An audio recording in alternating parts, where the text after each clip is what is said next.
네, 3월 FOMC 회의 결과 한번 살펴보도록 하겠습니다. 결론적으로는 사실상 싱거웠다라고 정리를 할 수 있겠죠. 연준이 3회 인하 전망을 유지를 했습니다. 사실 성명서도 문구 하나 바뀌지 않을 정도로 거의 유사했고요. 전반적으로 제가 어젠가 올려드린 영상하고 비슷한 수준에서 결과가 나왔습니다. 우려했던 최악의 상황은 나오지 않았죠. 제가 10년물 4.3 이상을 오버슈팅하는 결과가 나오게 되면 적극적으로 대응하는 것으로 좀 생각을 했었는데, 결국 중요하게 확인된 부분은 10년물 기준 4.3%가 매우 의미 있는 저항선으로 계속적으로 확인이 되고 있는 상황입니다. 사실 어제 FOMC 직전만 하더라도 시장에서는 연내 3번 인하 기대감을 후퇴할 것이다라고 많이 봤었죠. 이유가 이제 물가 때문이었습니다. 그런데 어제 FOMC 이후에 제가 확인된 몇 가지를 조금 말씀드릴 텐데, 확실하게 연준은 현재 시점에서 물가보다 고용시장의 위축을 더 우려하고 있다. 저는 이렇게 한마디로 평가를 내리고 싶습니다. 하나하나 먼저 좀 살펴보면, 연내 3번 인하, 후퇴하지 않았죠. 동일하게 집계가 되었습니다. 그렇긴 한데, 사실 이 4.5 이하로 찍은 인원이 더 줄었죠. 보시면 이 4.5 이하가 1명밖에 남지 않았습니다. 이게 지난 12월 달에는 4명인가 5명이었거든요. 이게 지금 많이 줄은 겁니다. 어찌됐든 지금 4.5가 유지되었다. 이 부분이 좀 중요할 것 같고요. 사실 이렇게 우리가 FOMC를 중요하게 봤던 게 1월달, 2월달 물가가 반등을 했기 때문이잖아요. 따라서 이런 물가에 대한 부분도 좀 보시면 큰 변화가 없었습니다. 2.4, 2.4. 코어 같은 경우에는 이제 소폭 상향됐죠. 그러니까 코어가 2.4에서 2.6으로 좀 높아졌지만 근원 PC 같은 경우에는 큰 변화를 주지 않았습니다. 한마디로 결국에는 물가에 대한 방향성, 디스인플레이션이라는 추세는 변함이 없다, 흔들리지 않았다라는 것을 보여줬고요. 전반적인 디스인플레이션 추세는 유지가 되고 있다라고 연준은 보고 있는 것 같습니다. 그런데 사실 이 코어 PC 보시게 되면 2.6으로 높아졌잖아요. 그러니까 1월 달이 지금 2.8 정도가 2.9 정도가 나왔으니까, 그러니까 낮아져도 그렇게 많이 낮아진 게 아니죠. 이 부분은 뒤에서 조금 더 살펴보도록 하고요. 이번 연도의 금리 인하 횟수는 동일하게 유지가 됐지만 내년이죠. 그러니까 4회 인하를 봤는데 1회가 축소가 됐습니다. 그리고 내후년이 2.9에서 3.1 동일하게 나온 겁니다. 왜냐하면 여기가 한번 줄었기 때문에 여기 줄은 거에서 변화를 주는 거니까, 사실 26년도에는 3번 인하, 25년도에는 원래 4번이었는데 3번 인하로 축소가 된 것이죠. 1회가 줄어든 것입니다. 자, 그리고 눈에 띄는 게 딱 하나 있죠. 장기채 투자하시는 분들, 제가 이거 중요하게 봐야 된다고 말씀드렸는데, 보시게 되면 롱거런 지금 장기 중립금리가 2.6으로 소폭 높아졌습니다. 상향 조정이 되었죠. 기존에 2.5였습니다. 이 2.5가 사실 오랫동안 계속 2.5였어요. 그러다가 요번에 여기서 이렇게 2.6으로 높아진 것인데, 자, 이거를 어떻게 해석해야 되냐. 제가 이게 높아지는 게 장기채 투자에 있어서 상당히 큰 리스크가 될 것이다 라고 말씀드렸는데, 결론적으로 말씀드리면 이번 건은 페이크에 가깝다. 저는 그렇게 보고 있습니다. 왜냐? 변한 게 없어요. 롱거론을 집계하게 될 GDP 성장률이라든지 실업률이라든지 PC, 물가 전망이 사실 지난번 FOMC와 달라진 게 하나도 없습니다. 특히 이제 중앙값만 그런 게 아니고 전체적인 범위를 보더라도 상단이 높아지거나 하단이 더 높아지는 경우도 하나도 없어요. 그러니까 결론적으로 다 동일한 조건이에요. 성장률도 동일하고 실업률도 동일하게 보고 있고 PC, 물가도 다 동일하게 보고 있습니다. 이런 상황에서 장기 중립금리만 소폭 높아졌다? 이것은 상당히 연준 의원들이 심리적으로 집계를 했을 가능성이 높다. 저는 이렇게 보고, 그럼에도 사실상 전체적인 이 평균 값은 계속적으로 좀 높아져 온 경향이 있습니다. 그러니까 뭐예요? 절대 범위 자체를 벗어나진 않았지만 이 범위 내의 평균 자체가 소폭 꾸준히 상승했다라는 측면이 있는 거죠. 그러다 보니까 전반적으로 큰 틀에서 바뀌진 않았지만 장기 중립금리가 소폭 높아지는 것으로 집계가 됐다. 이렇게 좀 해석을 할 수가 있겠죠. 보시면 아시겠지만 이게 잘 변하지 않는 거잖아요. 이게 벌써 지금 2019년 언제서부터인가요? 2분기부터인가? 계속적으로 2.5를 유지하다가 22년에 조금 더 떨어졌죠. 2.4까지 떨어졌다. 다시 2.5를 유지했죠. 이렇게 잘 변하지 않던 수치가 변했다라는 것은 어느 정도 의미 있게 좀 살펴봐야 되긴 합니다. 장기 중립금리가 상향 조정되었다라는 것은 결국 크게 두 가지 의미를 내포하고 있는데, 첫 번째, 연준의 2% 목표 물가에 대한 의심을 해볼 수가 있겠습니다.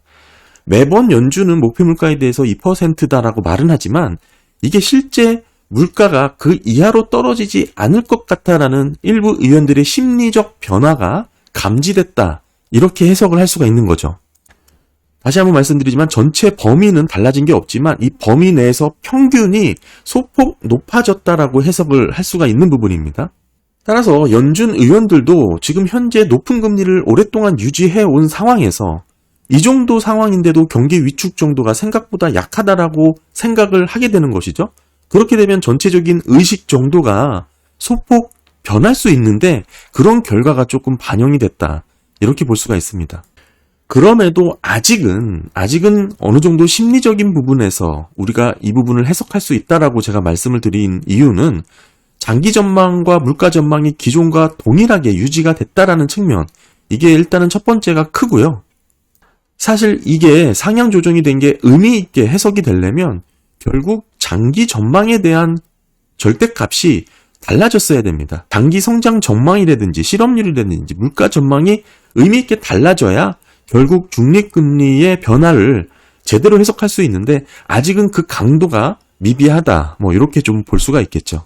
과거와 달리 크게 흔들리진 않았지만 결국 이 롱거론만, 기대 심리만 조금 흔들렸다, 이렇게 볼 수가 있을 것 같습니다. 그럼 이런 연준 의원들의 심리적 변화로 우리가 좀 확대해서 민감하게 해석을 해보면 이런 결과가 되겠죠. 지금 금리 인하 사이클로 진입하고 있는 과정이 과거처럼 많이 내리진 않을 수 있다는 겁니다. 즉 최종 기준금리 수준이 애초의 기대보다는 다소 높은 수준에서 마무리될 가능성이 높아졌다라고 해석을 해야 됩니다. 그렇지만 이 강도 자체가 이거 높아진 것만으로는 아직 큰 의미를 두기 어렵다라고 말씀을 드리고 있는 거죠. 왜냐? 실질적인 장기 전망치에 대한 부분이 변함이 없기 때문에 그렇다, 이 말씀을 좀 드리고, 좀 쉽게 설명드리면 뭐냐, 결국 이거죠. 이때 이렇게 좀 낮아졌다가 다시 금방 높아졌잖아요. 지금도 이렇게 높아졌다가 다시 낮아질 수 있다. 요 정도의 심리적 변화? 이 정도로 저는 지금 보고 있습니다. 그러니까 이게 의미 있게 변하려면 이게 바뀌어야 된다, 이런 뜻이죠. 그래서 지금 전반적으로 지금 이 전도표를 놓고 이번 FOMC를 평가를 해보면 저는 상당히 의도를 갖고 이렇게 집계를 하지 않았나, 그런 생각을 좀 갖고 있습니다. 만약에 이런 점도표의 결과가 정말 연준 의원들의 집단 지성의 결과라면 상당히 놀라운 따름이고, 그게 아니라면 어느 특정한 방향성을 제시하기 위한 의도된 결과 아닐까, 저는 그렇게 보고 있습니다. 자, 쭉 해석을 해보면 이래요. 경제 성장은 좋아졌죠. 결국 잠재 성장률이 높아졌다라고 해석을 할 수 있는 부분이 있습니다. 전반적으로 24년이라든지 중기 전망이 전체적으로 다 높아졌어요. 그러니까 우리가 장기적으로 1.8 정도를 잠재 성장률로 이렇게 충분히 엿볼 수가 있는 부분인데 이거보다 높은 수준을 유지하고 있다는 것이죠. 그러니까 경제 전망 자체가 긍정적으로 좋아졌다는 겁니다. 그렇다면 의도를 갖고 이렇게 중립금리를 높였다라고 해석을 해본다. 결국 이렇게 볼 수가 있는 거죠. 장기금리가 너무 떨어져서 자산시장이 전체적으로 달아오르는 것을 현재는 원하는 게 아닌 거죠. QT를 지속하겠다라고 의지를 내비친 연준의 스탠스와 동일한 그런 내용입니다. 그러다 보니 자산시장 전체가 달아오르는 것을 원하지 않기 때문이죠. 물가를 더 낮추기 위해서는 궁극적으로 시장금리가 급격하게 떨어지는 것도 연준은 제어를 해야 되니까 결국 이 부분이 QT를 지속적으로 이어나가는 그런 맥락하고도 이어지잖아요. 그런 측면에서 결국엔 QT에 대한, 테이퍼링에 대한 시장의 관심이 높아졌고 결국 조만간 QT에 대해서 세부적으로 발표를 한다고 언급을 했습니다. 그런 의미에서 장기금리가 너무 떨어져서 자산시장 전체적으로 달아오르는 그런 모습을 좀 억제하기 위한 그런 인위적인 심리적인 반응이 조금 녹아들어가지 않았나, 그렇게 해석을 할 수 있다고 보고요. 또 하나, 전체적으로 물가를 보게 되면 물가는 어느 정도 잡혀가는 흐름이 이어지는 거죠. 그런데 속도가 좀 느려질 것 같다, 이거죠. 최근 물가 반등에 대한 부분은 인식을 하고 있지만 그럼에도 이번 연도 3번 인하에 대한 것을 변화시킬 정도는 아니다. 물가의 반등에 대해서는 그 정도로 지금 보고 있는 거고요. 그러니까 뭐예요? 금리 인하 시기를 늦출 생각은 없는 거죠. 다만 최종 금리 수준을 조금 높이는 방법으로 시장을 조율하고 있는 그런 모습을 내비친 겁니다. 뭐 이게 실제 그렇게 되겠다라는 그런 의미가 아니고 그 이유를 말씀드렸죠. 결론적으로 전반적으로 시장에 지금 금리 인하를 할 거지만 25년, 26년 다 높였잖아요. 금리 인하 시기는 단축할 수 있겠지만 전반적인 최종 금리 수준은 높였다. 그러면서 균형을 잡으려는 그런 의도가 좀 엿보이고요. 뭐 그런 측면에서 이번 장기 중립금리의 변화도 조금 해석을 해야 되지 않나 저는 그렇게 보고 있습니다.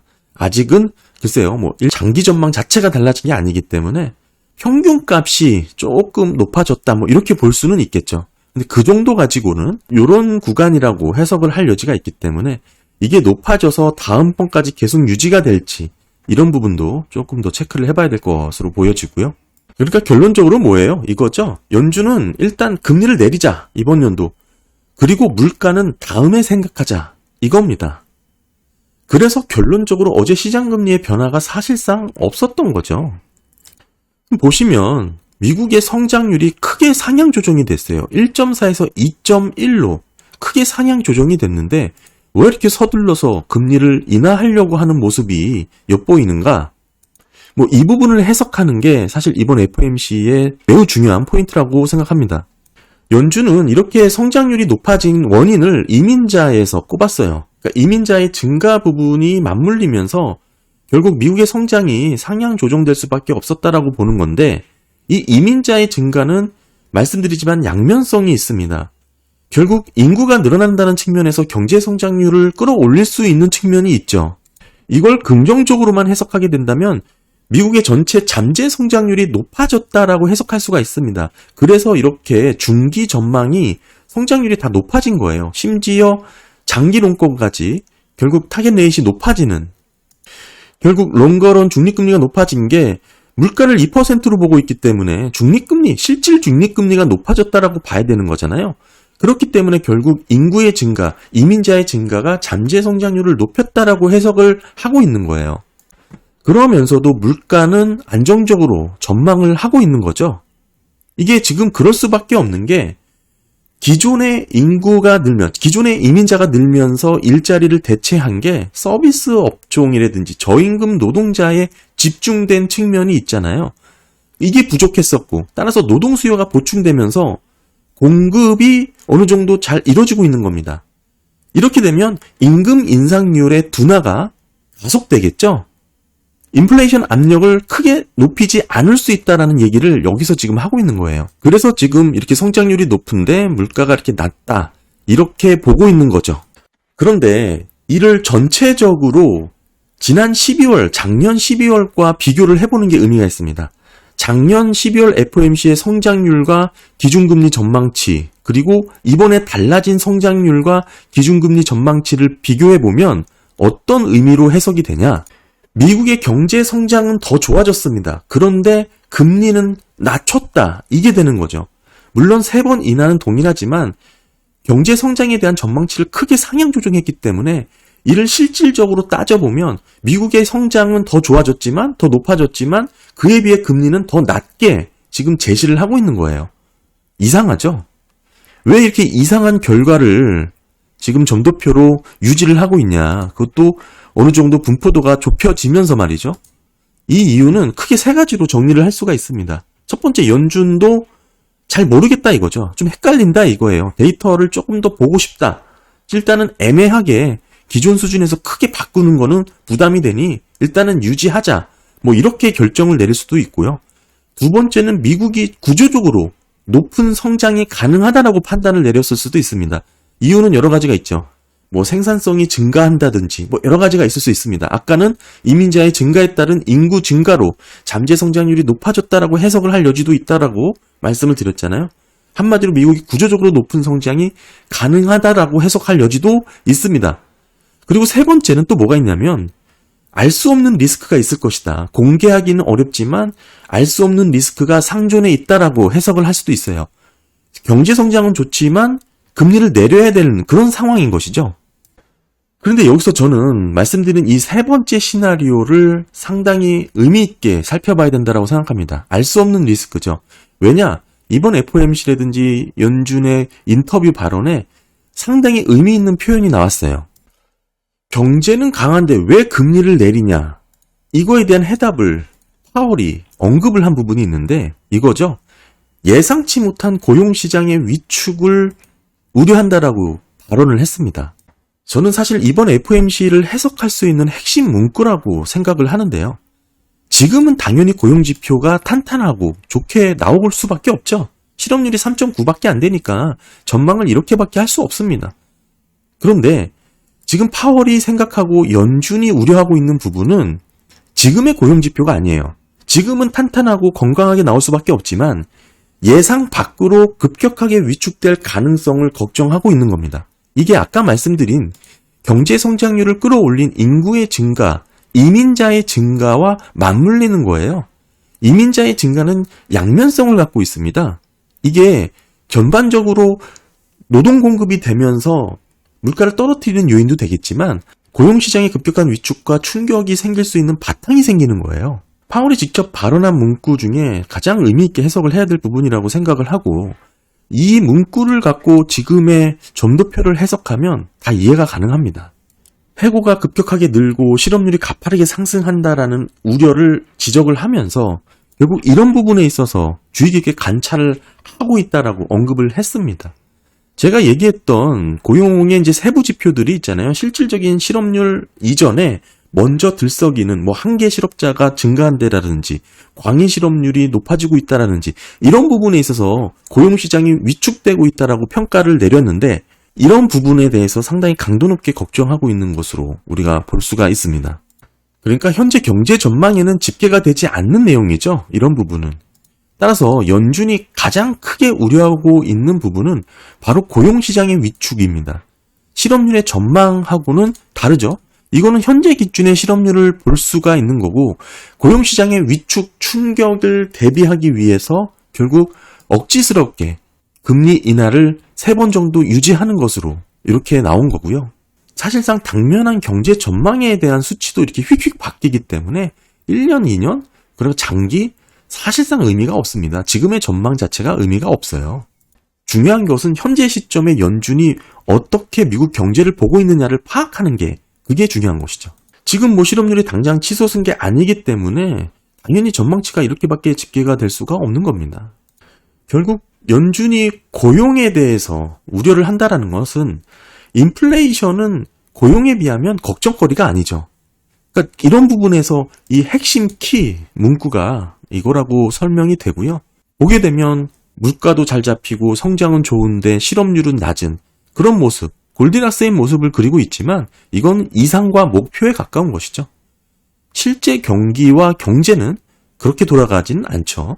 전반적으로 이번 FOMC 제가 어제 말씀드렸던 대로 시장은 물가에 대한 우려를 강도 높게 봤지만 저는 고용에 대한 연준의 고민이 더 깊어질 것이다라고 봤는데 그런 부분에서 어느 정도 일치한 모습을 보여줬습니다.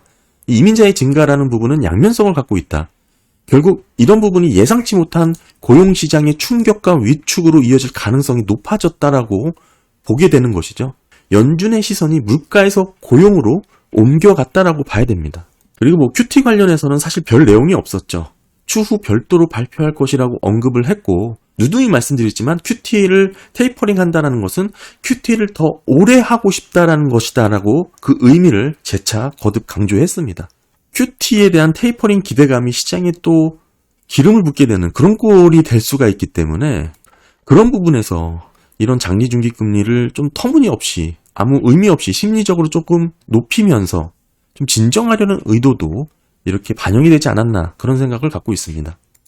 그래서 다 떠나가지고 이게 여기서 이렇게 높아졌다고 해서 지금의 장기채 투자에 있어서 우려할 정도로 리스크가 확대됐냐 그런 건 아닙니다. 결국 물가 목표에 대한 2%는 변함이 없고 경제 전망, 실업률 변화 전혀 이루어지지 않은 가운데 중요한 것은 보시게 되면 이 범위 자체도 2026이 2.0에서 2.1이에요. 렌즈가 너무 적죠. 거기에 평균의 변화가 의미가 없죠. 결국에는 이게 높아진 게 실질 중립금리라는 측면인데 그렇게 놓고 봤을 때 0.5에서 0.6이 높아진 거는 사실상 경제에 대한 큰 변화가 있다라기보다는 의도가 반영된 심리적인 변화 측면에서 해석을 해야 된다라고 봐야 됩니다.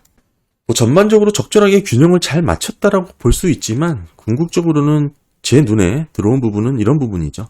물가에서 고용으로 시선이 옮겨갔다. 이렇게 3월 FOMC를 정리할 수 있을 것 같습니다.